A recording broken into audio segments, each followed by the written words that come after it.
It is possible for you to be a patient trader and still be making losses.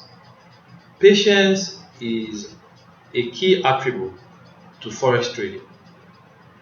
But after patience, there is another attribute that comes into play that will make you take the right choice before placing a trade, and that's calmness.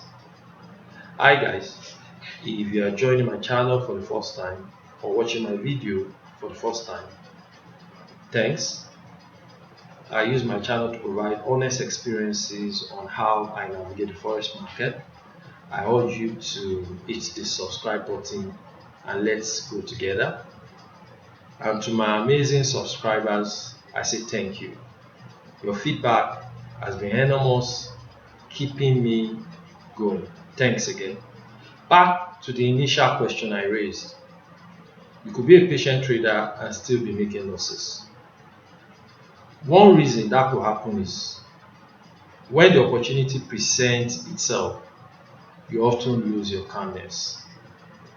Let me give you an instance. Take for instance, you identify an instrument on the forex market, you know it's a downtrend, and you have waited hours for the right entry to place a trade, and suddenly at the dot of the hour, a very strong confirmation of the trend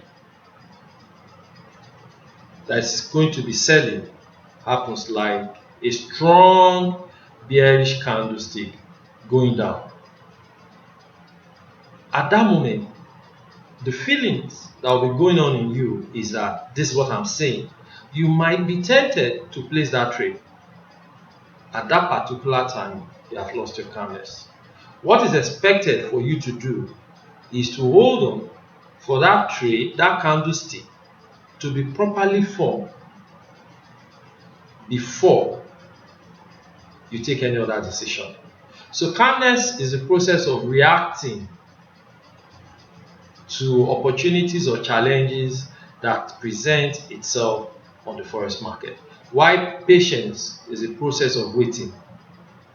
It often happens at the dot of the hour. I stay so much on the 4 hours time frame, and around 5:30 a.m. in the morning you could see a high volatility on the kind of currency instrument I trade, which is USD JPY. Around 9:45 a.m. before 10, when there's going to be a new formation of a candlestick, you will see something like that. During that period, when everything seems to be right, you have waited so long, try as much as possible to maintain your coolness and calmness before placing that trade. It could also happen towards high impact news. When high impact news is about to happen around 1:30 p.m. in the afternoon on dollar, there is the instinct around 1 p.m. on a very volatile market, you could see candlestick presenting opportunities for you based on what you have been waiting for. But I urge you, maintain your coolness and calmness. So the only reason why a patient trader could lose a trade is in the course of placing that trade, that patient trader lost his calmness, which is something that is often ignored, and that's why I'm sharing with you. In my next video, I'm going to be talking about simple moving average, where I use simple moving average to quickly spot when the market structure of any instrument on the forex market is about to change, and I want to be part of the new change in direction of the forex market. I kindly urge you to stay tuned for that video. Thanks for watching.